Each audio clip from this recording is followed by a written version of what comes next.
Komið sæl og velkomin í Spursmál, föstudaginn 13. desember.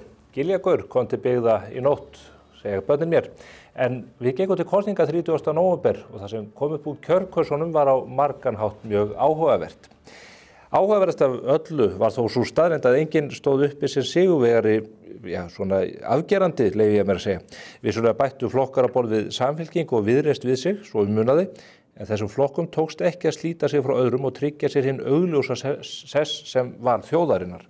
Það breytir ekki því að mjög fljótt tók líklegasta stjórnarmynstrið á þessi mynd. Kristrún Frostadóttir og Þorgerður Katrín drógu Ingu Sæland að borðinu en það höfðu hinar tvær fyrrnefndu fyrir margt löngu stungið saman nefjum og veltu upp þeim áleitlega möguleika að þær myndu mynda meirihluta ef að þingstyrkur leyfði, en með þriðja hjólið undir vagninum ef ekki verkaðist betur til. Þriggja flokka stjórn er óhjákvæmileg nú, jafnvel fjórflokka og slíkt kallar á hinar margumtöluðu málamiðlanir. Ekkert stjórnarmynstur býður upp á annað en verulega eftirgjöf af stærstu kosningaloforðum hvers og eins flokks. En hvað sameinar valkyrjurnar sem að þær kalla sig ef að við eigum að líta á kosningaloforðin og hvað rætt var í kosningunum fram að 30. nóvember. Inga Sæland gaf kosningaloforð allra kosningaloforða þegar hún hét öldruðum og öryrkjum 450.000 krónum skatta- og skerðingarlaust. Píratar þorðu ekki einu svona pískra borgaralauna þessari stærðargráðu en það gerði Inga eins og að drekka vatn. Samfylking og Viðreisn munu aldrei geta nema teygt sig að litlum hluta í átt að þessari hugmynd og það er ljóst að engin stemning er fyrir því að sækja 90 milljarða í vasa lífeyrissjóðanna á ári í hverju en þannig vildi frúin fjármagna herligheitin. Inga var lengi vel alveg þversum gagnvart hugmyndum inngöngu í ESB en það hefur verið blautur draumur jafnaðarmanna og Viðreisnar frá upphafi. Raunar á síðanendi flokkurinn tilvist sína undir slíkum spekulasjónum. En þegar kjörstaðir lokuðust mýktist Inga upp, ekki eins svakalega og Steingrímur J árið en mýktist þó. Koma verður í ljós hvort þarna sé að finna ásteytingarstein eða ekki. Hitt verður erfiðar að sjá að Viðreisn geti kyngt án erfiðismuna hugmyndum stórfelldar skattahækkanir. Þorgerður Katrín þvertók fyrir slíkt í kosningabaráttunni. Vinnan í stjórnarmyndunarviðræðunum og aðkoma embættismanna því virðist þó miða því að færa Viðreisn svokallað frítt úr fangelsisspjald. Nú er tönnlast á því að staða ríkissjóðs sé mun verri en þegar Gasparað var í kosningabaráttunni. Það er jafnvel talað úttekt á stöðu ríkissjóðs eins og að mörg hundruð síðna fjárlög, greinargerðir sem þeim fylgja og aðrar greiningar sé ekki einmitt svo úttekt. Svo er það önnur mál. Hvað með fiskveiðistjórnarkerfið? Kristrún Frostadóttir fór land allt og ræddi við útgerðarmenn og hét því að hún myndi ekki fara fyrningaleið í sjávarútvegi. Hún vill bara hækka veiðigjöldin sem þó munu skila 13 til 16 milljörðum á komandi ári. Viðreisn hefur það hins vegar sem heilagt baráttumál að innkalla kvótan sem útgerðirnar hafa keypt í gegnum áratugina og bjóða hann svo upp. Á sama tíma gerir flokkur fólksins ófrávíkjanlega kröfu að strandveiðar verði stór eldar og því er jafnvel haldið fram að slíkt myndi engin áhrif hafa á stofnstærð þorsksins. Það er að auka mætti við heildaráðstöfun til smábátana án þess að skerða hitt. Hafa heyrst stórkarlalegar tölur að allt að 50.000 tonn í því skyni en það væri nær 5-földun frá því sem nú er. Allt eru þetta hins vegar vangaveltur. Valkyrjurnar 3 í slagtogi við þingmennina sem að náðu kjöri, kannski einhverja valkyrjur fleiri, kannski þær sem að fjallaður í eddukvæðunum, Brúnhildi og Valgerði og Geirþrúði og hvað þær hétu allar. Þau sitja nú á rökstólum.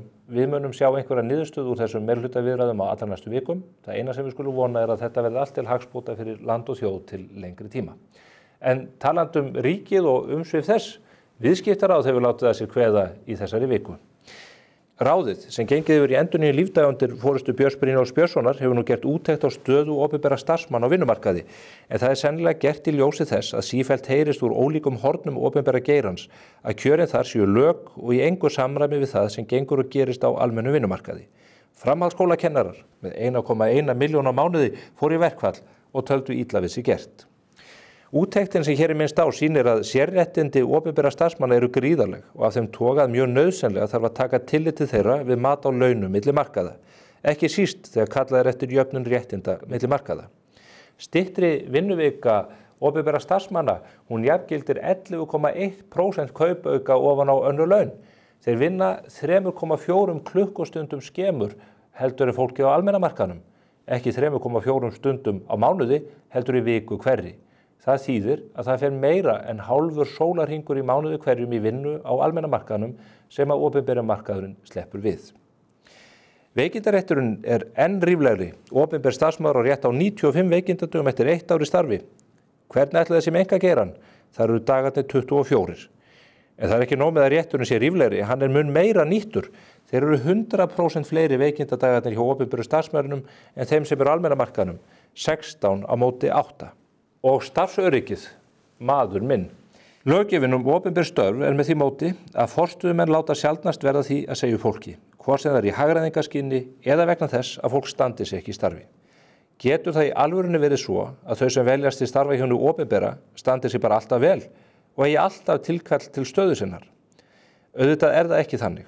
Uppsagnarverndin, sem viðskiptaráð telur þrefalt sterkari en á almenna markaðnum, dregur úr sveigjanleika og getur ríkisins til þess að hafa hæfan mann í hverju rúmi.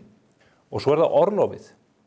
Almenni markaðurinn að jafnaði með 27 daga í orlofsrétt á ári hverju, en hann sjálfgefinn 30 dagar hjá hinu opinbera alveg frá fyrstu stundu í starfi. Auðvitað fer rétturinn á almenna markaðnum upp í 30 daga eftir 7 ári starfi, en þarna munar miklu á réttindum milli þessara tveggja markaða. Þetta þarf allt að skoðast núna þegar menn ræða í síauknum mæli jöfnun launa milli markaðana. Þarna hallar ekki á hið opinbera eða starfsmenn þess, heldur einmitt almenna markaðinn. Og rétt í lokin, í Árskógum 7 í Reykjavík býr fólk sem hefur lent aldeilis í kröppum dansi gagnvart Reykjavíkurborg og dregið þá heldur úr.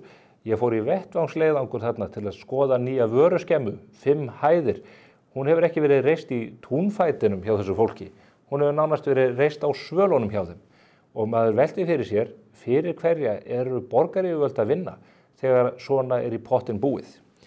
Þetta fólk sem þarna býr, ég leyfi mér að halda því fram að hafi ekki einasta möguleika á að selja þessar íbúðir í kjölfar þess að þetta gímald var reist þarna fyrir fram að þau.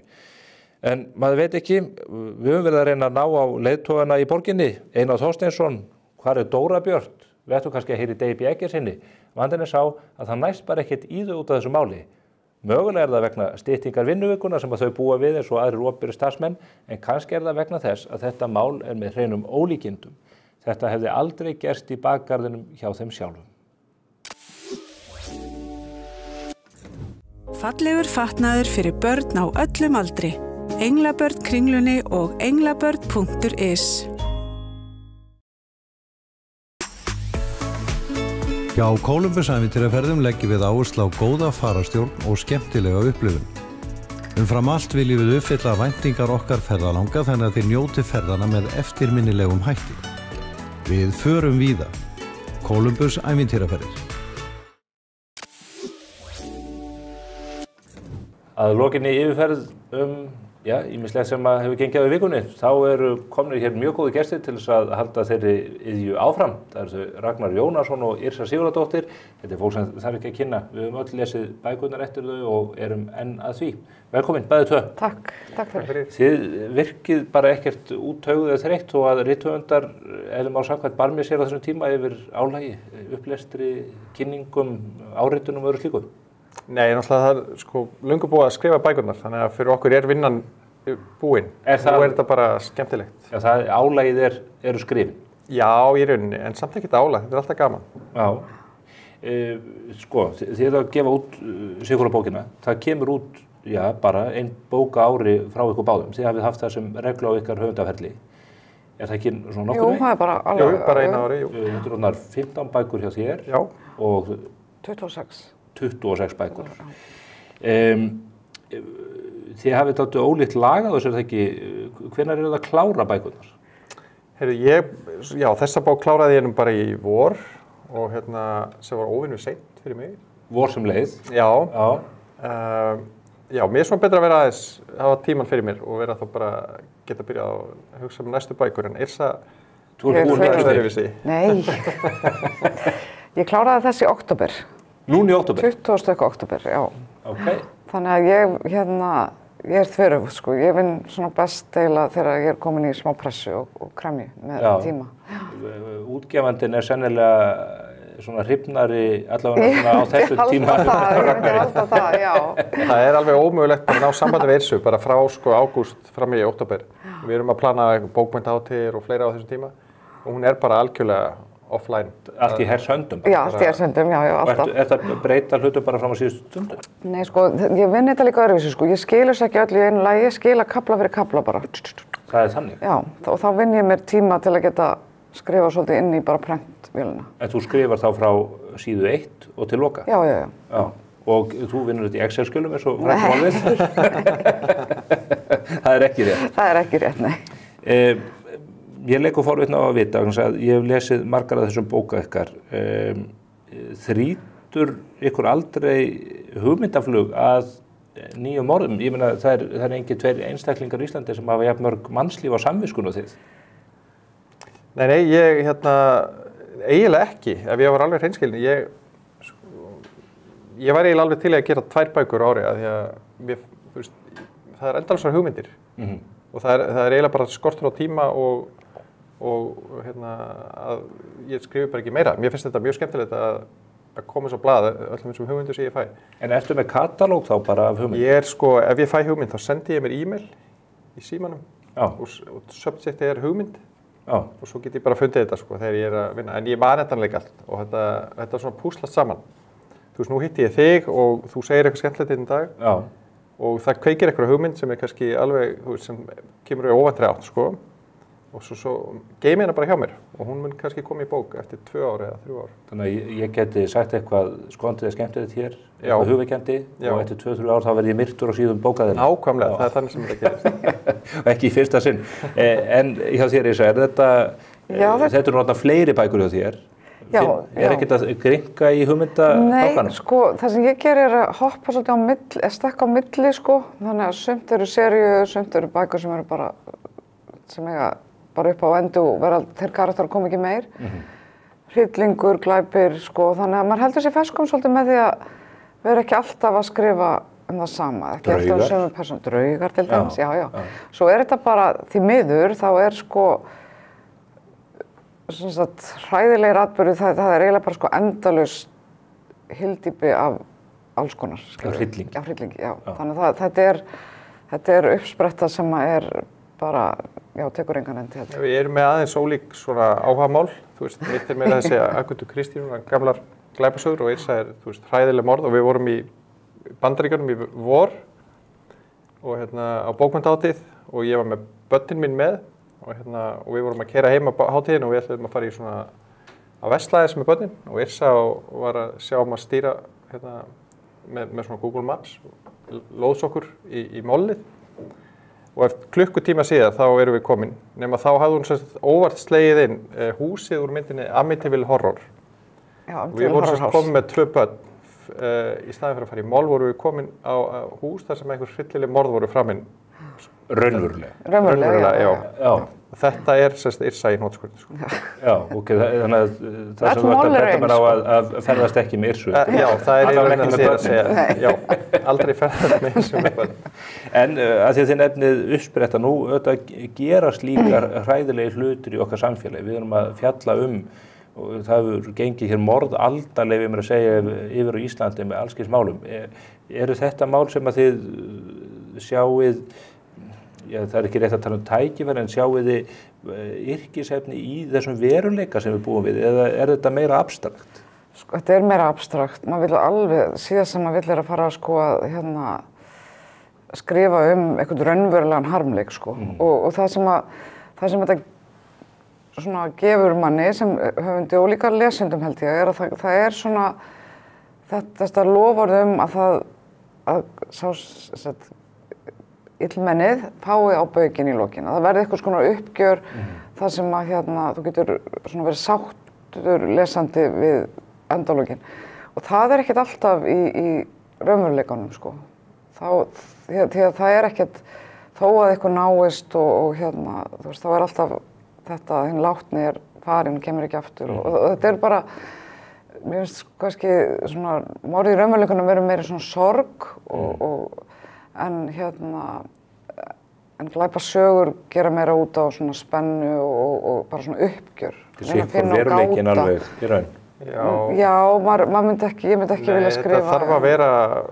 Þetta þarf að vera fjarlægt raunveruleikanum, held ég, allavega eins og ég er að gera þetta. Þetta er, maður er ekki, þú veist, auðvitað erum við að taka á einhverjum sko, samfélagsmálefnum í leiðinni í bókunum oft, en svona glæpurinn og morðið, þetta má ekki vera of líkt raunveruleikar með því fólk vill lesa, þú veist, þetta náttúrulega lesa, fólk að lesa til afþreyingar líka.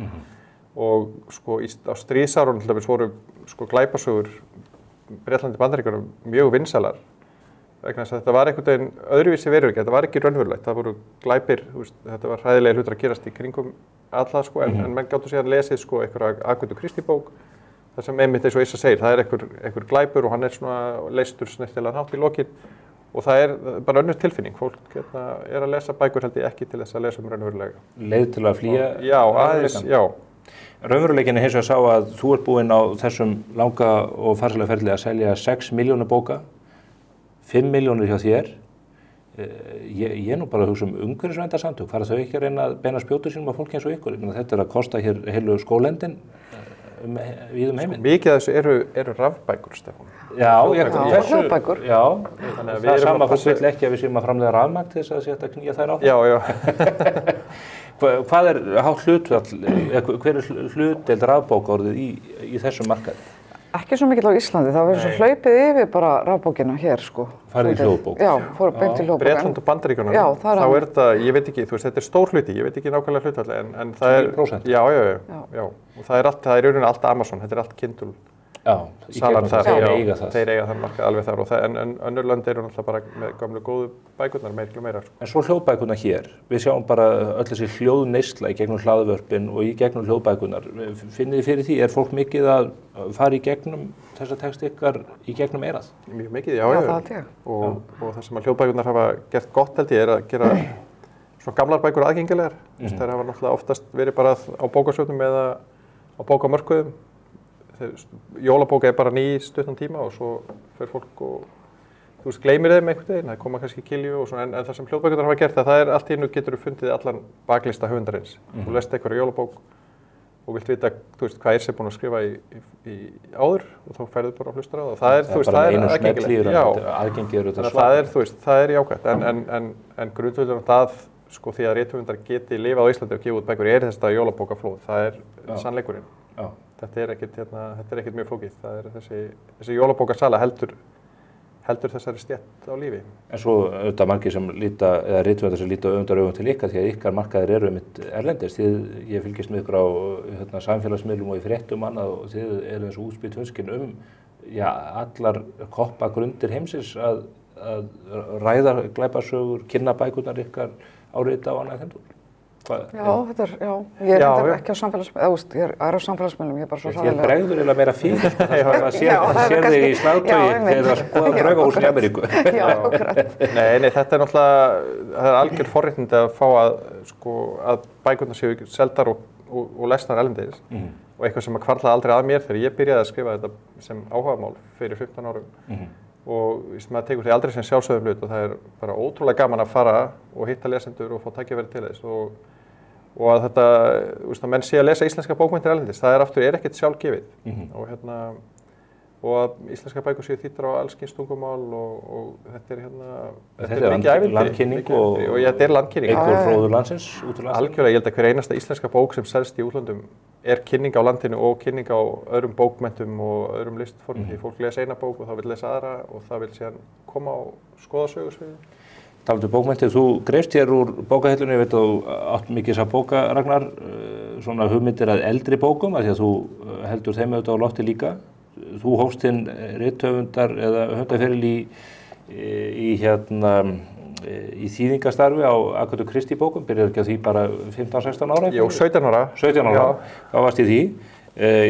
Góða jólabækur, Jólaleyfi Poirot eftir Agathu Christie. Já, þetta er bók sem maður á að lesa á hverju ári. Því þetta er eina skipt sem þessi bók hefur komið út á íslenskri þýðingu, þetta er frá 56 held ég. Já. Það er svona sérmærandi gömul bók, en þetta er... Ekki þín þýðing, sem sagt. Nei, þetta er ekki mín þýðing, en þetta er frábær bók og gerist bara akkurat yfir jólin. Eina skálds heila bókin sem Agatha Christie skrifaði sem gerist jólin.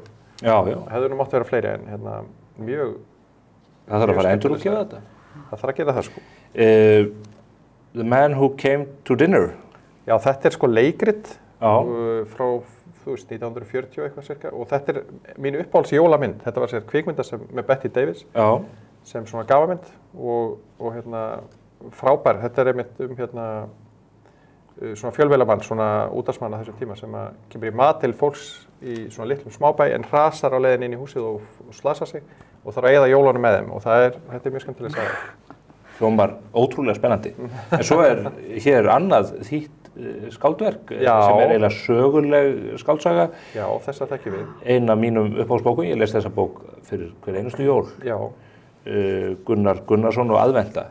Þetta er algjörlega mögnuð saga. Þetta er alveg dásamleg saga og ég hlusta nú yfirleitt á hana, hún er lesin upp víða, hún er lesin upp í Rithöfundasambandinu til dæmis á hverju aðventu. Já. Og það er frábært að fara þangað og hlusta á hana og hérna, og þessa bók las ég náttúrulega bara í skóla á sínum tíma og ég þykir mjög vænt hana. Þetta er því Halldórs Laxness á verki Gunnar sem að skrifa á dönsku. Mögnuð frásögnin að því þegar að Disney vildi gera þessu teiknimynd og Gunnar stóð harður á höfundaréttinum og það hefur sannlega orðið til þess að þessi ótrúlega saga varði ekki heimsþekkt. Já, það hefði verið alveg dásamlegt. Kannski gerist það einhvern tíma. Já, kannski er þetta sem er fjallamjólk Kjarvals, það er bara betra að halda þessum landsteinana á fyrir okkur. Hvet fólk til að kíkja á þetta líka. En ég kalli ykkur hér líka í fréttir vikunar. Þið auðvitað, þó þið séuð í þessu bókaflóðu öllu, þá fylgist þið með fréttum og eruð að taka inn það sama við hinn í þessu. Hvað haldið þið að verði með stjórnarmyndun hér? Ég veit það ekki, þetta er spennandi sko. Já, er þetta ekki að bara gerast? Þau verður að ná saman? Já, maður fær nú þá tilfinningu á bara á hérna hvernig það er að tala við fjölmiðla og hver við aðra og þessi svona stjórnarmyndur virðist nú bara eins og við höfum séð í gegnum árin bara byggjast á persónulegum tengslum og þær virðast nú alveg ná vel saman þannig að það kemur nú óvart ef þetta myndi ekki Var þetta skrifað í skýr? Mögulega, bara, ég veit ekki, það allar alveg ótrúlega flottar konur, flottar, hvað sem verður konur ekki konur, það er bara flottar. Flottar manneskjur. Flottar manneskjur. Og ólíkar manneskjur. Og ólíkar, þannig að maður er svona, maður veit ekki alveg hvernig því það er náttúrulega sko hluti sem eru ekki alveg, sko, svona passa ekki alveg saman í þeirra, kosningaloforðum. En ég veit ekki, ef einhverjum tekst að koma þessu saman og lenda þessu, þá það þessar 3 konur held ég. Það er bara... Mér fannst þetta nú alveg svona óvænt. Ég er ekkert sem þetta hafi verið eitthvað fyrirfram ákveðið. Ég held að þetta hafi kannski bara gerst á kosninganótt. Já. Að menna við séð tölurnar og þú veist, útlaði sig upp þeir saman. En því að það var náttúrulega, þetta hefði getað farið, sko, tölurnar náttúrulega breyttust líka mikið yfir nóttina og þetta hefði alveg getað, þú veist, einhverju tímamóti minn með þennan verið að mynda tveggjarflokkastjórn líka. En þrátt fyrir allt þá engin augljós sigurveri ef engin flokkur með meira en 20% eða svo að þá ekki einhver augljós sigurveri með pálmann í höndunum myndi maður halda. Nei. Þetta er flókið púsluspil. En það væri alveg magnað ef þetta næðist í fyrstu umferð. Ég meina við höfum séð svona stjórnarmyndanir bara á síðustu árum ganga miklu erfiðar. Já, og oft er þetta líka einhvers konar svona, hálfgeitt leikrið sem maður setur á fótinn, en þær hafa bara komið fram og talað mjög opinskátt um það að þetta sé allt í lukkuna vestan. Já, ég maður verður bara að trúa því. Þetta er mjög spennandi. Þannig að við sjáum til. En hver af þessum þreymur verður forsætisráðherra? Þú segir að þetta sé allt mjög öflug og flotta kona.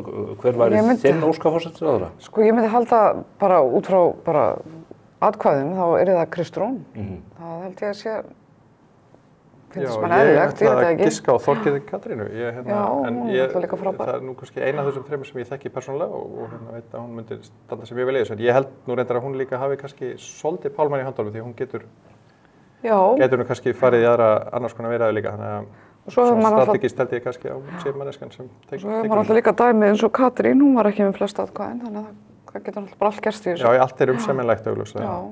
2013 var Sigmundur ekki með stærsta flokkinn þrátt fyrir allt, Bjarni var þó að það hafi litlu munað milli flokkana. En af öðrum fréttum eitthvað svona sem að ykkur finnst standa upp úr í vikunni eða þessa dagana sem að vakið athygli? Athygli mína vakti sko bara ummæli framkvæmdastjóra NATO í gær held ég að við ætlum að búa okkur undir stríð og mér varst það svolítið áhugavert. Það var eiginlega Já, hann hélt eitthvað ræðu og sagði, þú veist, nú þyrfti NATO að fara í bara stríðsham og þetta væri bara, þú veist, bara á næstu 4-5 árum, þetta var svona, þetta sló mann aðeins út af laginu þegar Þetta hollenski forsætisráðherra fyrrverandi, Röddi heitir það ekki? Já. Nei, en er þetta ekki nákvæmlega það sem að Danir og Svíar hafa verið að senda bara skilaboð, almannavarna skilaboð á Jú, ég meina bara þegar mann segir þetta svona upp á, þú veist, þá hugsa maður, já, ok, þetta er kannski hérna, þú veist, menn þetta er náttúrulega Ég reyndar sko, ég var alltaf verið að segja manni, við þurfum að eiga svona box með ykkur svona, ef það kemur svona bara heimsenda aðstæður ykkurar. Svo var einhvern tímann í Kastljósi viðtal við eitthvað, það var þá út af sko, ef það kemur eldgos eða jarðskjálfti eða eitthvað og við fylgdum svo spennt með og það var svo lummulegt sem fór í kassan, þú veist, þetta var bara svona útvarp sem gast, hérna, ég vildi fá svona lásboga, eitthvað, svona zombie apocalypse. En þetta er hrikalegt ef þetta er málið, en ég þarf greinilega að fara að vinna í þessum kassa mínum hana. Já, eitt mál sem ef ég má koma með hérna á borðinu, það er þetta mál í New York, þar sem að þessi forstjóri tryggingafélags er bara tekinn af lífi út á götu. Þetta mætti nú eiginlega bara, mætti halda að þetta væri tekið upp úr einhverri spennusögun. Ég var að koma þannig í gær, sko. Frá Manhattan? Já, og það bara var endalaust í fréttum, þetta var bara ekkert annað í fréttum heldur en þetta mál eiginlega, eða svona aðalfréttin. Og þetta er rosalega furðulegt, drengurinn er nú greinilega eitthvað galinn, sko. Og hann er frá, sko hann er held ég sonur ríkustu hjónanna í Minnesota, held ég, ef maður rétt. Þú veist, mikill námsmaður, allt bara í fína. Það er ekki eins og hann hafi ekki getað borgað fyrir eitthvað læknisaðstoð, þannig að maður skilur ekki alveg bara hvaðan hann er að koma, það kemur svolítið svona óvæntir átt, en þarna kom líka fram að Bandaríkjamenn er að brjálast á þessu kerfi og það hafði þetta tryggingafélag sem þessi maður var yfir, ef ég skildi þetta rétt, að þá hafði þeir verið að hugsa að setja af stað einhvers konar, hérna, ekki gervigreind, en að láta sko, þegar þú sendir inn kröfu endurgreiðslu, að þá munir bara 90% vera hafnað og gá gott að fólk prófi aftur. Þú veist, þannig að þetta er rosalega ljótur business og einhver annað tryggingafélag ætlaði að láta sko takmarka hversu mikla svæfingu þú getur fengið frítt á þeirra kostnað sko. Þannig ef aðgerðin staði lengur út eitthvað kæmi upp á, jú þeir myndi borga læknarnir, þú þar að borga svæfinguna. Þannig hvað áttu þá að þú veist bara vakna upp ef þú hefur ekki efnað, þetta er allt mjög furðulegt. Brútal kerfi. Brútal og maðurinn er bara hjá sumum eins og hetja, þessi ungi greinilega augljóslega eitthvað mikið að hjá honum. Ég var einmitt að koma frá svipaðu slóðum frá Kanada núna í fyrradag og hérna, já þú veist, þetta náttúrulega mál er augljóslega stærsta fréttamál bara í Bandaríkjunum og þar slóðir er þetta alveg með ólíkindum. Sko. Ég fer þetta ekki að kalla þá bara á aukna öryggisgæslu á umdeildra fyrirtækja? Fólk hlýtur að hugsa sér gangi í því. Það eru þekkt þetta með fórstjóra í vopnaframleiðslu fyrirtækja og Rheinmetall í Þýskalandi og annað þar sem að jafnvel Rússar eða einhverjir allar ráða á dögum en ekki einhver drengur með skambis út á götu. En það var sagt, komið fram í fréttum úti að allir sko yfirmenn svona stóru allan að tryggingafélaga væri núna konur bara með sko vopnaða bara lífverði bara allan hringinn í kringu sig sko. Sama hvert þeir færu. En önnur stór frétt í dag því að nú dóttir mín er búin að jafna sig á þessu ferði í hryllingshúsið með Yrsu. Að hérna stóra fréttin hjá mér í dag er að Taylor Swift á afmæli, hún er 35 ára í dag. Hún er 35 ára og fréttirnar sem að fluttar voru í vikunni, við erum að tala um sölun á bókunum hjá ykkur og ykkur gengur vel. En hvað seldi hún fyrir rúma $2 miljardar? Já, ég var sérst í Kanada á síðustu tónleikunum hennar með börnin og þetta er náttúrulega algjörlega ótrúlega manneskja, ótrúlegur árangur. Og er þetta þess virði að fara á svona tónleika? Já. Segðu nú það sem þið raunverulega finnst Ragnar. Já. Mér finnst þetta frábært. Já, hún er orðin... En hún er, þú veist, þetta er alltaf bara, hún er frábær tónlistarmaður og ég er alltaf upplifið þetta í gegnum, þú veist, dætur. Og er hún líka með svona heilbrigð skilaboð eða ekki? Jú, þetta er allt, þú veist, þetta er í rauninni bara, og hún er í rauninni bara, þú veist, frábært skáld líka, hún skrifar skemmtilega texta og semur þetta meira og meira allt sjálf. Þannig að við dáist eiginlega að þessu. En henni tókst nú ekki að velta hlassinu sem Donald Trump er, hún vildi að Kamala Harris yrði forseti en hann er að taka við núna bara meðan janúar. Já, einmitt. Það muni hafa einhver áhrif á heimsmálin á komandi... Örugglega. Já, ég meina það er náttúrulega kannski líka ástæð þess að NATO er að, þú veist, stíga þessu upp núna, menn vita náttúrulega Bandaríkin munu... Ég meina óttast að hann muni að halda til streitu kröfunum að þjóðurnar greiði sem réttláta skerf. Sagt það ítrekkað, sko. Já. Svo það var einmitt önnur frétt sem var mjög mikið þarna í Ameríku en ég var að það er þessi tilnefning hans til varnarmálaráðherra sem einhver alveg galinn gaur sko, þannig að þetta er eiginlega mjög sérstakt, þetta verður mjög sérstakt. Hann umkringdur mjög sérstöku fólki, Elon Musk nú ekki venjulegur maður. Nei, þetta verður eitthvað mjög skrítið, en hann tekur við 20. eða 21. Ég man nú ekki hvað daginn það var, við munum auðvitað fylgjast með því hér á þessu vettvangi. Nýja árið síðan, það nú eiginlega alveg kominn tími til þess að fara svona að velta vöngum yfir því. Er eitthvað sem að þið sjáið handa á hornið því? Verður þetta ár heimsstyrjaldar? Bara vonandi ekki. Ég held að maður verður eiginlega bara, það alltaf mikil óvissa einhvern veginn í gangi í heiminum og svo erum við með, þú veist, nýja ríkisstjórn á Íslandi en allt einhvern veginn að breytast. Og ég held að maður eiginlega viti ekki alveg hvernig næsta ár verður. Svona kannski meiri ófyrirsjáanleiki en oft áður, bæði hérna heima og erlendis. Og já, maður verður bara að vona að allt gangi vel. Mun Bjarni flytja áramótaávarpið? Þetta er frábær spurning. Nei, ég held ekki. Það eru komin ný stjórn? Ég hugsa það. Já, alltaf það ekki bara. Ég hugsa það, já. Þú ættir að vera Þorgerður og þú ættir að vera Kristján? Já, ég meina, já, Við bara Gæti líka verið. Við verðum að takast á þetta við þess að. Til að gera þetta skemmtilegt, þá verð ég að veðja á Ingu Sæland. Já, er það ekki? Já. En mér það gæti verið hver sem er á þeim, sko, þannig að. Já, þær eru allavega að mundast við þetta samstarf. Gaman að fá okkur hingað til okkar í hádegismóðuna. Spennandi bækur sem að verður gaman að glugga í yfir hátíðina, yfir pippar, köku og kaffibólla. Hleyp ykkur út í daginn að selja síðustu eintökin. Takk fyrir komuna, Yrsa og Ragnar. Takk fyrir okkur. Takk. En talandi óvissu, bæði í pólitíkinni heima og í alþjóðamálunum. Björn Bjarnason, fyrrum ráðherra, alþingismaður og aðstoðarritstjóri Morgunblaðsins. Hann kemur hingað til mín eftir örfáar sekúndur og við ætlum að greina stöðuna út frá hans löngu og miklu reynslu. Við erum Ice Guys, þið veitum náttúrulega ekkert hverju við erum. Það er ekkert víst að við séum að fara í fangelsi. Guten Morgen, liebe Leute. Hvað gerðirðu við bókin peningin okkar á? Ice Guys 2. Horfðu núna. Við erum bara með notalegar jólagjafir. Kósí heilsuvinniskór, gjöf sem verður elskuð og notuð alla daga. Betra bak. Lexus RX. Komdu og reynslögtu RX 450h Plus Plug-in Hybrid. Þín býður óviðjafnaleg upplifun. Lexus Kauptúni.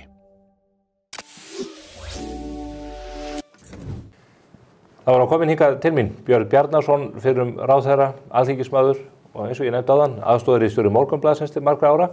Við ætlum að fara hér yfir bæði stöðuna heima og að heiman. Blessaður Björn. Takk fyrir, blessaður. Takk fyrir að gefa tíma til að mæta hér á vettvang spursmála. Gaman að koma. Já, þakka þér. Mér langar til að fara kannski fyrst yfir stöðuna hér heima því að þú ert margreyndur úr pólitíkinni, komst að stjórnarmynduna viðræðum og sast í ríkisstjórnum, fleiri en einn og fleiri en tveimur, ólíkum myndum.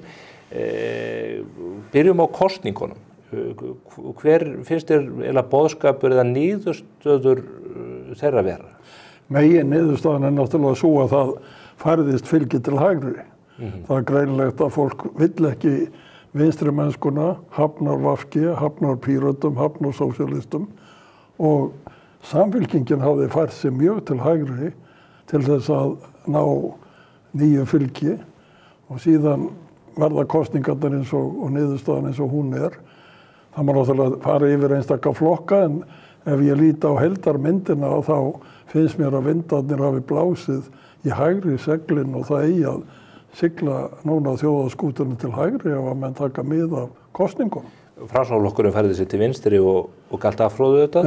En maður velti líka fyrir sér að því að lengi vel í könnunum og því sem við vorum að birta hér, þá benti maður til þess að úrslitin eru skýr hvað það varðar að einhver einn flokkur, jafnvel tveir flokkar yrðu afgerandi stærstir, þá einkum Samfylking og Viðreisn. Í lok dags endar þetta allt í einhverju miðjumóði. Enda náttúrulega svipað og kosningar enda yfirleitt orðið í Evrópu.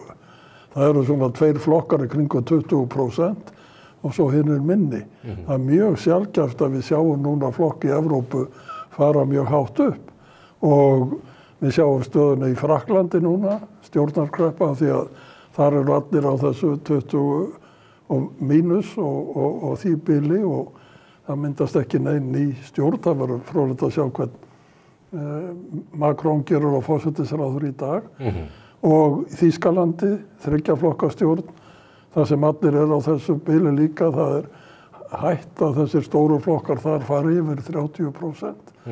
27-28% spáð og þykir gott. Við erum hér á þessu róli líka í kringum á lægra róli, kringum 20% og með okkar hlutfallskostningar vandræði við að mynda stjórn á kostningu loknum. Og þess vegna finnst mér alveg fráleitt að vera að tala núna það að lækka gólfið og gera smáflokkum kleift að komast inn á þingið. Það áfrekar að knýja á það að menn geri bandalög eða komi sér saman ákveðna hluti fyrir kosningar og leggja þá skýrari línur fyrir kjósendur þegar gengið til kosninga heldur en að lækka gólfið og hleypa öllum inn og enginn veit hvað tekur við eftir kosningar. Já, nú bara gríðarlega samningaviðræður í þinghúsinu þar sem að menn að semja það hvernig landinu eru stjórnað og almenningur hefur engan möguleika á því að hafa nein áhrif á það hvernig það verður. En heldur viti niðurstöðuna sjálfur, ég heldur viti það ekki heldur sem eru við borðið og þegar farið að skipa fjölmennar nefndir til þess að koma sér saman eitthvað þá kom hver með sinn óskalista og mér finnst það frekar benda til þess að foringjarnir hafi ekki mikið vald af sínum hópum að setja á laggirnar þessar nefndir til þess að skrifa ykkur óskalista. Það sem mér hefur alltaf þótt skynsamlegastu stjórnarmyndanir að foringjarnir fái óskorað umboð og þeir komi sér saman eitthvað, myndi traust sín á milli, komi sér saman eitthvað og fari síðan í þingflokkana með ákveðna tillögur sem tekinnar afstaða til og síðan stjórnum mynduð. Að vísu í Þýskalandi þá hafa verið stjórnarsáttmálar upp á 180 blaðsíður og eitthvað slíkt. Ég held að það sé hjá þeirri stjórn sem sprungin núna. Þannig að það engin trygging fyrir því að langir stjórnarsáttmálar séu forsenda fyrir traustu stjórnarsamstarfi.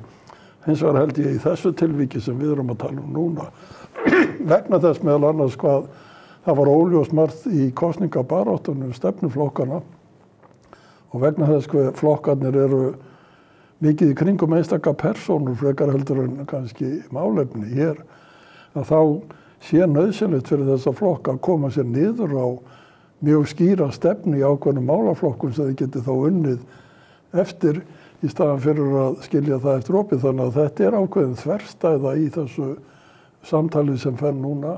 Sporin hræða frá fyrra stjórnarsamstarfi þar sem að menn töldu sig hafa lagt einhverja breiðar línur. Jú, en það var orðnar of breiðar. Já. Það var of mikið ósamlindi en svo byggum menn til einhvern stóra ramma sem þeir sættu sig ekki einu sinni við. Hvað með þetta?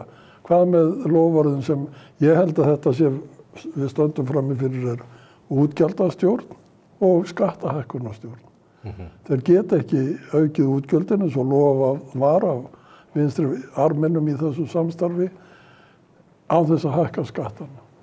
En þú segir hér í upphafi málsins að ákalli sé til hægri eða þróun sé til hægri, en það miðað við þetta, þá að verða til hér vinstri sinnaðasta stjórnin sem gat komið upp úr pottinu. Sem hægt að mynda.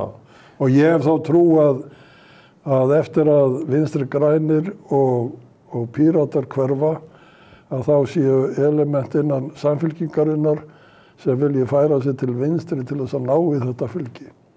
Þannig greinilega fylgi sem höfuðlaust núna, hvort að þessi þrjú sósíalista, píratar og vinstri grænir ná einhvern veginn saman og myndi einhverja heild, veit maður ekki, en þeir flokkar sem á þingi og vilja höfða til þessara kjósendahóp sem nú höfuðlaus, þeir þurfa að færa sig til vinstri.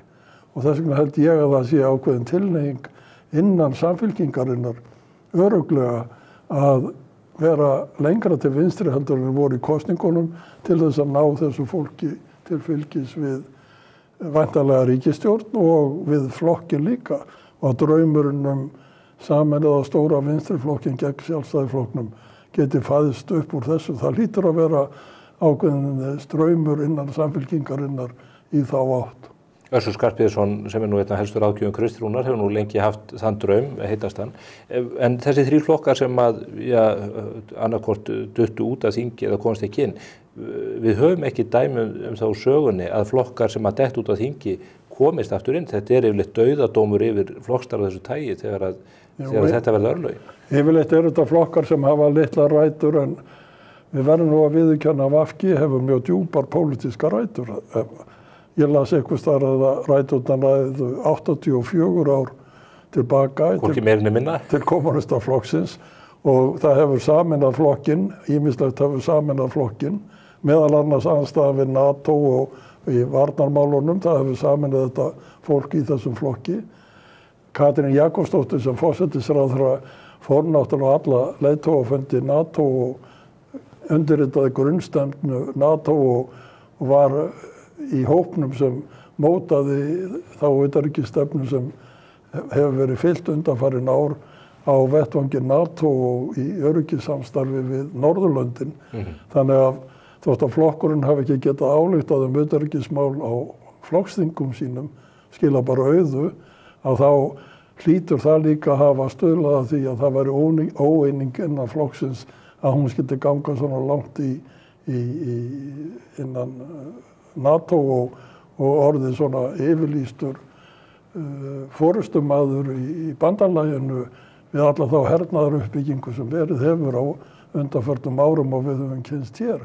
Var það Katrín þá sem gekk að VG dauðu frekar heldur en Svandís og bakslagangurinn í henni? Ég held nú að Svandís hafi minnst rekið naglan í kisturna og þeir sem fluttu tillögun á landsþingi VG að ætla að slíta stjórnarsamstarfinu, að það er bara að gera það á þeim tímapunkti sem þeim hentaði.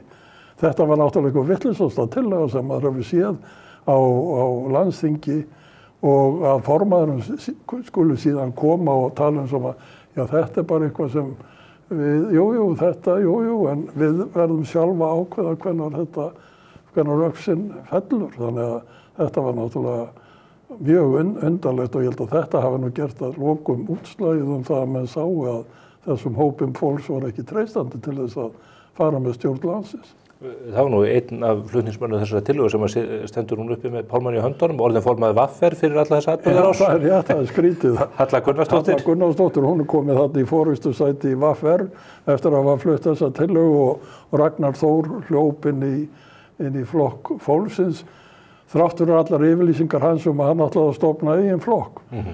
Hvernig heldur að hann sé í þessum stjórnarmyndunarviðræðum?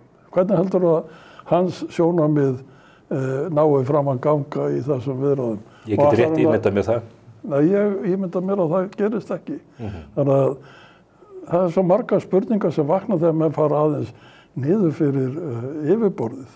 Það er alveg skiljanlegt að það er 3 konur sem standa í forystunni og þær tala að þetta gamgjald, og það sé alltaf verið að tala já, við erum að fara, nú erum við að fara að skrifa texta, það verður ekki fyrir jól, það verður fyrir áramót. Þar verður náttúrulega líka að senda þau skilaboð til forseta Íslands að þær sé að vinna í þessu, því annars verður forsetin að taka af þeim umboðið, og forsetin treystir sér ekki einu sinni að fara til Notre Dame kirkjunnar til þess að vera þar viðstödd þá hátíðlegu athöfn, af því hún var svo önnur kafin að fylgjast með þessum stjórnarmyndunarviðræðum. Þetta eru stjórnarmyndunarviðræður í gjörgæslu forsetans?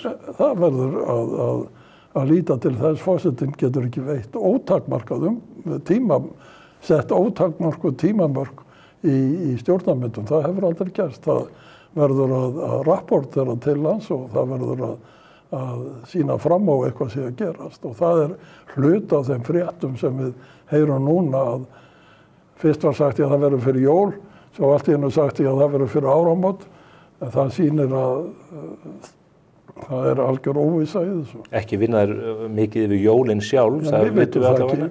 En tilfinningin þegar þú horfir á þetta er þetta á yfirborðinu eins og þú segir, en heldur að þetta sé að gangar það saman? Eru geimamenn erfiðust úrlausnarefni að þetta er síðast? Ég þekki það ekki. Ég sagði líka áðan að þegar mann setja svona fjölmennar nefndir á stað, þá búið það kannski til fleiri vandamál heldur en þeir leysa. Það hlýtur eitthvað að koma út úr þessu nefndum. Það hlýtur eitthvað, og svo að fara að skrifa texta. Þetta er ekkert einfalt mál að gera svona hluti. Það Aðalatrið í þessu öllu saman að það sé traust á milli þeirra sem leiða flokkana og þeir hafi óskorað umboð frá þeim sem þeir standa fyrir. Það svo í þessu tilviki? Það svo þegar við lítum á Samfylkinguna miðað við það að Kristrún sagði fyrir kosningar ekki kjósa Dag B. Eggertsson? Andrúmsloftið þannig í þessum hópum þannig að það sé alveg á hreinu að þetta forystu fólk hafi það umboð svo þarf til þess að keyra þetta í gegn að lokum. Hvað heldur þú? Ég leyfi mér að efast það en hins vegar held ég að þráin eftir að mynda stjórnina sé svo mikil að þessu verður allu ítt til hliðar og það verði siglt á einhverjum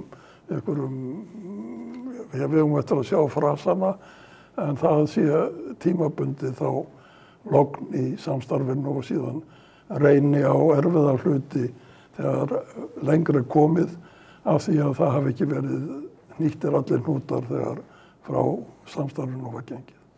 Það sjálfgefið í þínum huga að Kristrún Frostadóttir verði forsætisráðherra í ljósi þess að hún með stærsta flokkinn og sennilega vann stærsta sigurinn ef hægt að tala það í kosningu þar sem þú fær 20%? Það aldrei neitt sjálfgefið í þessu.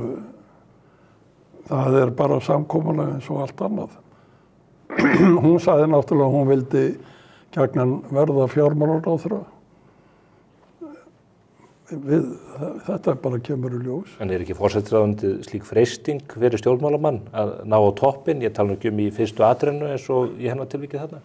Jú, það getur vel verið en ég held að aðalatriðið sé náttúrulega það að menn komi sér saman eitthvað sem þeir eru sammála Þannig að þeir fara nokkið að rífast kannski þetta opinberlega og það verður kynnt eitthvað í því. Ég nú ekki mikið fyrir að spá slíka hluti, það kemur í ljós.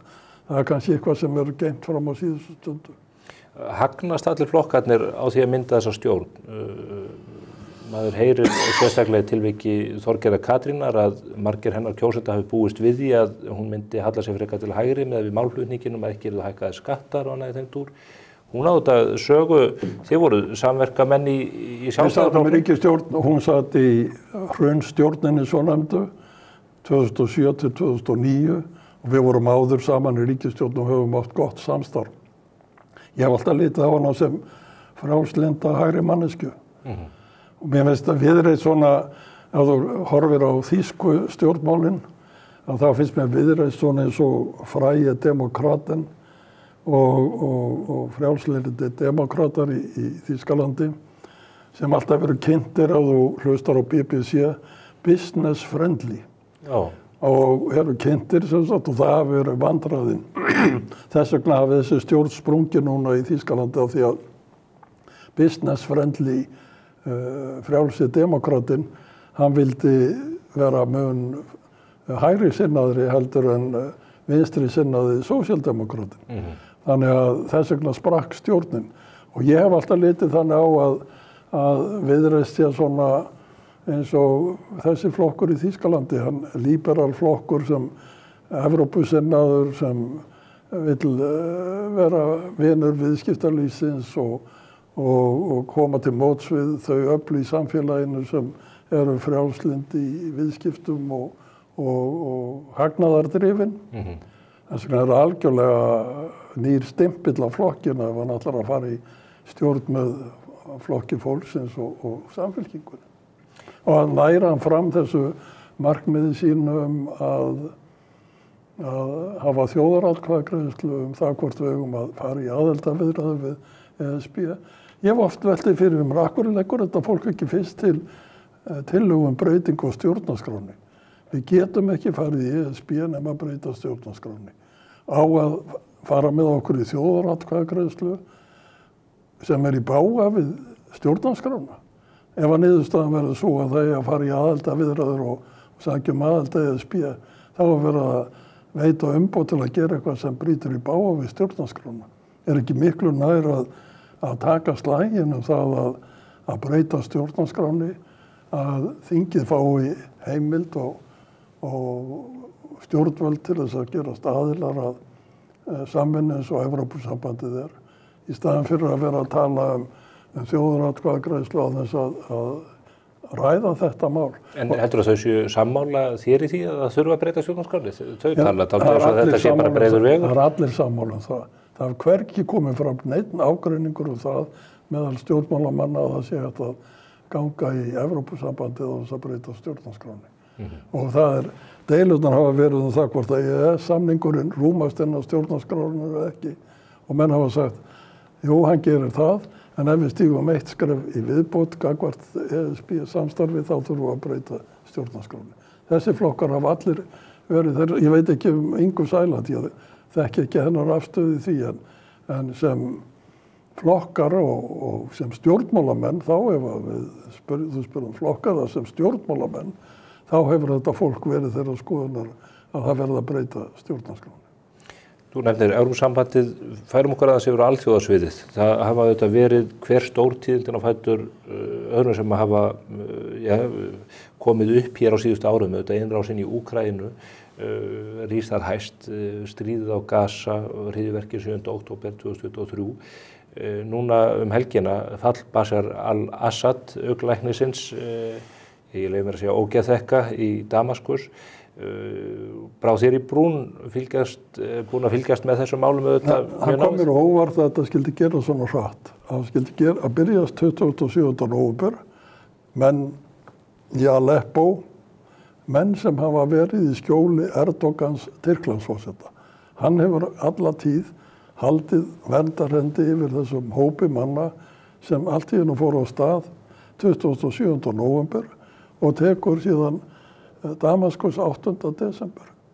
Og þeir bara fara á jafnhratt og jepparnir geta farið því að það engin andstaða. Og þetta hrynur eins og spilaborg. En það hefur náttúrulega gerst áður hjá einræðisherrum. Þetta eru bara pappís tígrastýr eins og kallað fólk hrætt við þá, en ef það svona skipulaður hópur og síðan það líka sem gerist í þessu. Hezbollah búið, Ísraelar búin að eyðileggja Hezbollah í Líbanon.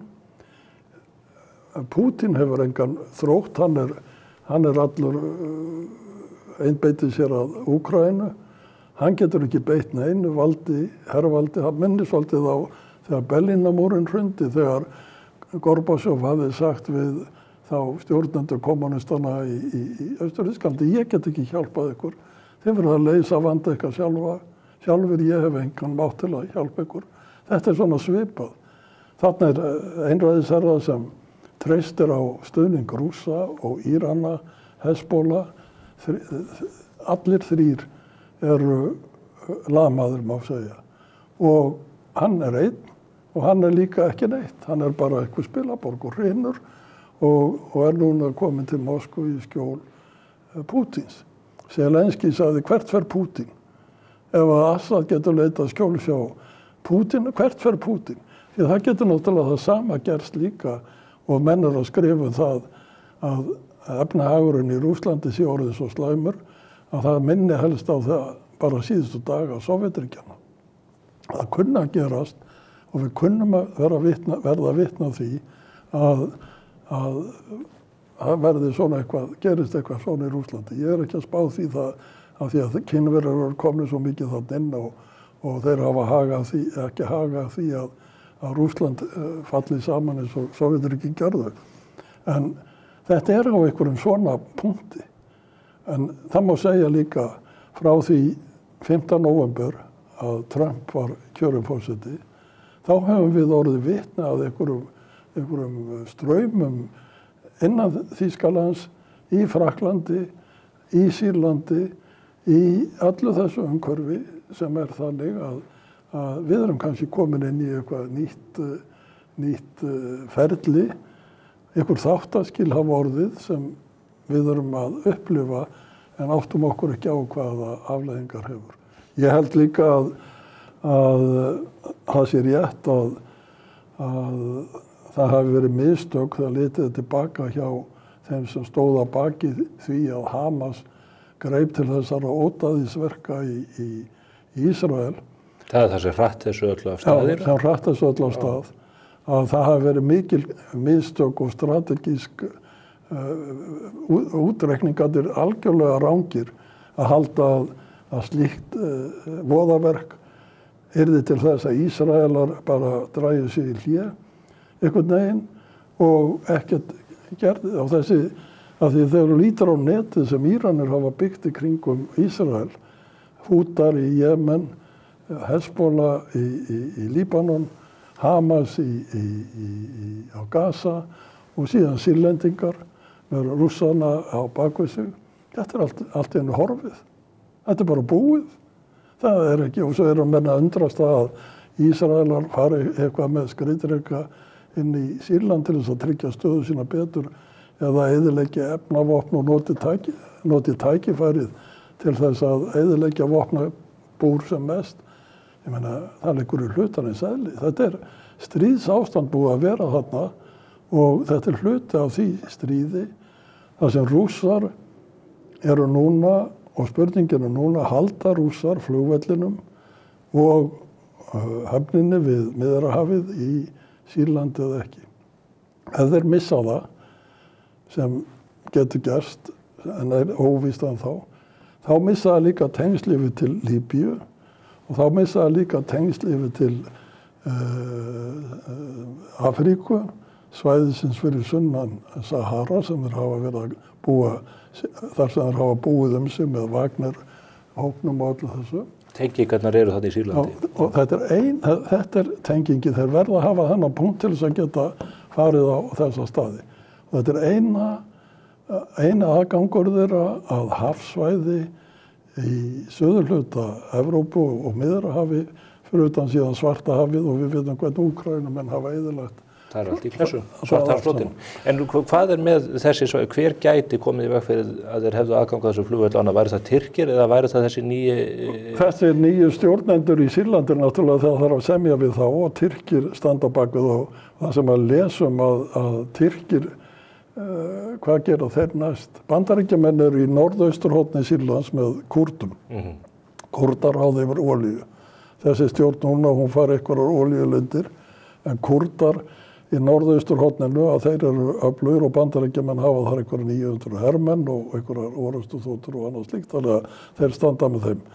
Kúrdar eru helstu óvinir Erdogans, maður botnar eiginlega ekkert í þessu hatri hans á Kúrdum. Hann virðist óttast eins og þeir kunna brjóta upp Tyrkland. Þannig að Kúrdar eru þarna og síðan eru hinnir og Kúrdar voru að tilkynna það að þeir ætluðu að breyta fána sínum og þeir ætluðu að taka upp 3 stjörnum fánan, 3 rauðar stjörnur sem núna fáni Sýrlands. Þannig að þeir vilja starfa með þessu mönnum sem hafa náð undir sig Damaskus og Sýrlandi. En greiningin á þeim þetta íslamistar, öfgamenn, eða þetta einhverju menn sem eftir að eiga samband við. Þeir sem hafa fylgst með þeim, þar sem þeir hafa ráðið undir stjórn og með skjóli Tyrkja, þeir segja að þeir séu mjög harðsnúnir, sjaríalög, en ekki alveg talibanar, eitthvað starf á milli þarna, einhverju millistíði, þannig að það sé mjög óljóst hvernig þeir muni banna tónlist og banna áfengi og tónlist og eru strangir á því leyti, halda konum í einhverju einangrun, en hvernig þeir munu stjórna þarna veit enginn ennþá. Þannig að við erum bara að upplifa eitthvað sem við höfum aldrei kynnst á. Þeir eru búin að ráða þarna Assad-fjölskyldan í 50 ár. En talandi Tyrkina, gætu Tyrkirnir sem eru nú aðilar að NATO, gætu þeir tekið upp á því að taka yfir til dæmis þessa höfn og þennan flugvöll? Þetta þarna í túnfætinum? Þetta bara niður við ströndina, þetta ekki langt, þetta ekki mikla vegalengdir. Frá Líbanon til Damaskus 60 kilometrar og Páll Postuli hann var ekki að ganga frá Jerúsalem til Damaskus. Og frá Gólanhæðunum séðu nú yfir til Damaskus og annað þeim. Þetta engar vegalengdir. En þú segir, Rússland mögulega á feisknari grunni reist þessa dagan en margan grunnar. En klerkastjórnin í Íran, þessi viðurstyggilega stjórn sem að fer með fólkið sitt og nágranna sína eins og við þekkjum, þetta afleiðing af byltingunni 1979. Kann að vera að dagar þessa stjórnarfars séu á endarunni líka? Það getur verið það. Það var sagt 2 ferðir ferðir tveggja manna hafa verið mjög sögulegar og haft mikil áhrif á heimsmálin. Og vond áhrif? Það var þegar Lenin fekk að fara með lestinni frá Sviss til Pétursborgar og þegar erkiklekkurinn fekk að fljúga frá Frakklandi til Írans 1979. Og þá var bylting gerð þar og við vitum ekki til hvers hún leiðir. Við sjáum afleiðingar hennar, en við sjáum líka að þetta Persía og Íran jú gamalt stórveldi, þetta menntuð þjóð, hátæknið þjóð og menntuð menningarþjóð sem hefur verið þrýst svona niður og mikil ólga innanlands að þessi menn þeir hafa algjört hafa tök á þjóðinni. Ísrael hefur tekist að eyðileggja kjarnorku iðnaðinn hjá þeim og þeir hafa núna eyðilagt allt loftvarnakerfi Íran. Þannig að Íran og í tíð Trumps var drepinn þarna yfirmaður byltingavarðarins sem lagði línurnar varðandi Hezbollah. Við erum að horfa á eitthvað og þegar þetta allt tengt saman, þá erum við að horfa á eitthvað sem svo mikið flókið og einkennilegt og mikið líka hervald og grimmd að við vitum ekki hvar það endar. Það sagt núna að þegar að mannst eftir því að Obama sagði að það verður beitt efnavopnum í Sýrlandi. 2012 sagði þetta. Að það verður beitt efnavopnum í Sýrlandi, þá það rautt strik sem mun leiða til þess að ég mun hafa afskipti af stríðinu þar.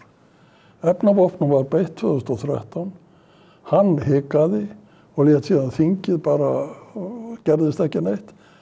Menn ekki að nefna þetta sem dæmi það að þá hafi komið í ljós að Vesturlönd skorti þann vilja sem þurfti til þess að standa gegn þessum ódæðismönnum.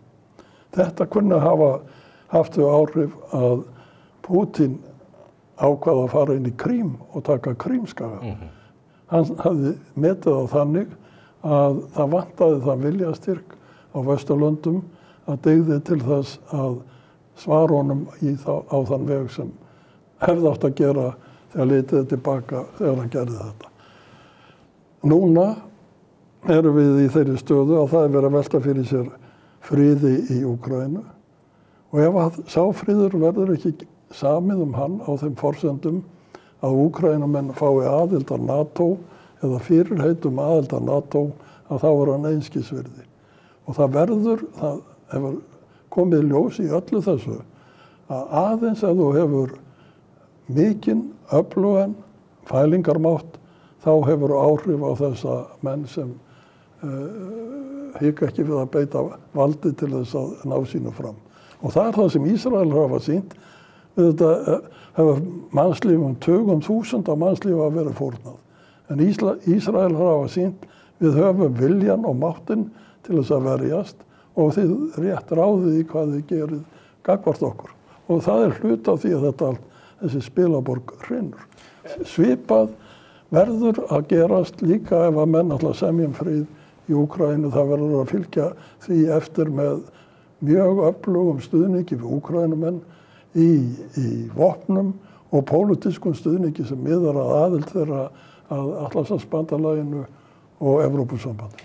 En talandi svona þessa spilaborg, þú nefnir Hezbollah-samtökin, Hamas-samtökin, Hútana mögulega, veiklaða stöðu Írana, Sýrland fallið núna, Rússarnir í veikri stöðu.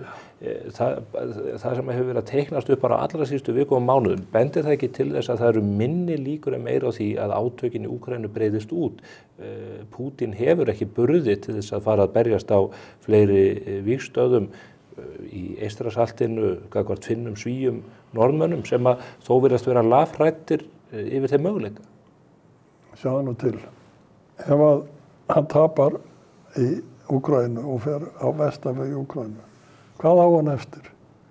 Hann á eftir Norðurflótann og það það sem Bretar hafa verið að tala og það sem breskir sérfræðingar hafa vakið máls á og það það sem Norðurlandamennir, norrænu ríkin hafa áhyggjur af.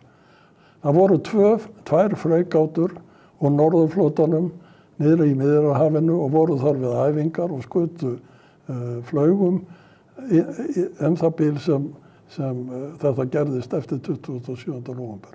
Þeim var ekkert beitt til stuðnings við Assad. Það hefði verið hægt að gera það. En það voru sendar úr norðurflotanum af því að norðurflotin sem hér í næsta nágrenni við okkur öflugasti herstyrkur sem Pútín ræður yfir núna þegar hann að fara svona illa í Úkraínu. Og það þess vegna sem menn hafa miklar áhyggjur á því að ef hann fer illa út úr Úkraínu að þá kunna hann að leita hefnda og þá kunna hann að beita þessum herstyrk sínum. Það kom út ný skýrsla Kanadamanna núna 7.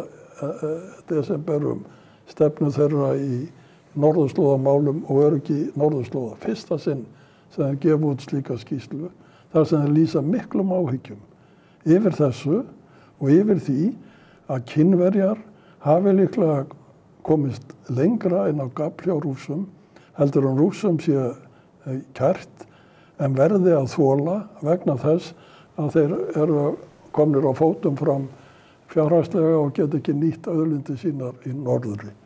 Þetta alltaf að gerast líka á sama tíma. Það að vera ákveðin svona skipt að þessu leyti að þessi hlut af herafla Rússa að hann ósnertur ef að þannig má orðið komast. Allir kjarnorkustyrkurinn upp á Kólaskaga. Allir kafbátarnir upp á Kólaskaga. Flugvélarnar sem voru að gera árásir á Úkraínu og voru svo nærri Úkraínu að þeir gáttu skotaða niður á flugvöllum í Rússlandi, voru fluttar norður. Þar eru í 50 kilometra fjarlægð frá finnsku landamærum. Það þess vegna sem Svíar og Finnar gangi í NATO. Það þess vegna sem allu skipulaginu hefur verið breytt hér varnarmálum á norður helmingi Evrópu.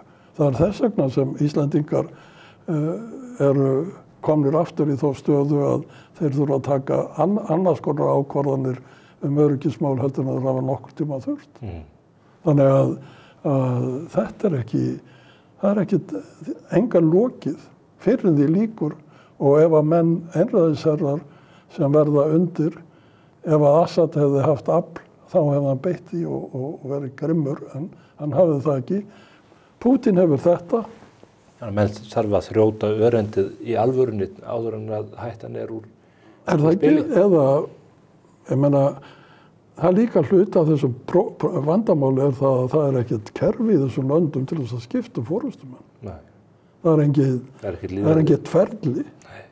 Það engin sem kemur í rússneska þingið og segir við þurfum að eins og í Suður Kórea þar sem þeir eru þar sem lögreglan stendur við dyrnar á forsetaskrifstofuna og bankar upp og vill rannsaka hana lífvörður forsetan stendur fyrir innan og bannar lögreglan að koma inn.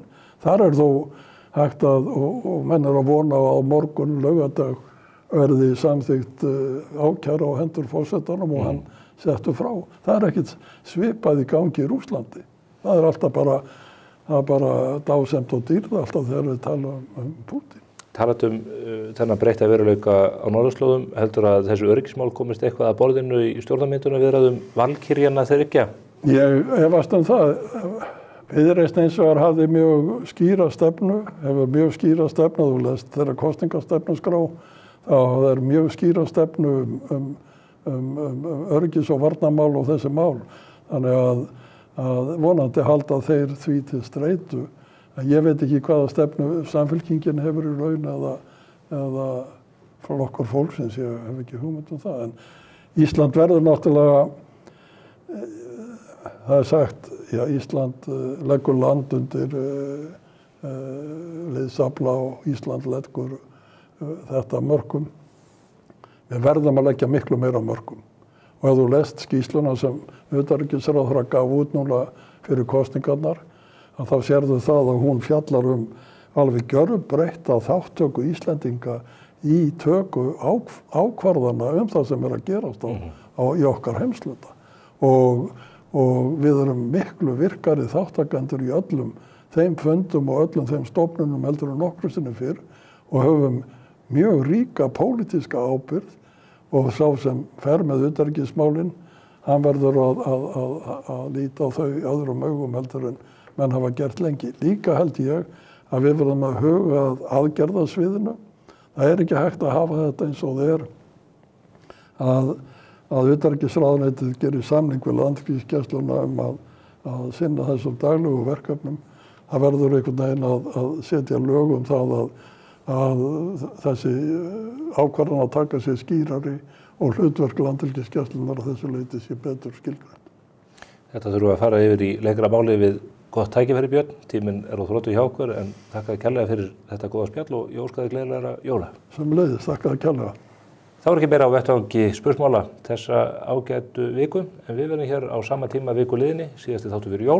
Hver veit nema þá verði ný ríkisstjórn komin á borðið og þá förum við auðvitað yfir þá stöðu eins og svo margt annað. Verðið sæl.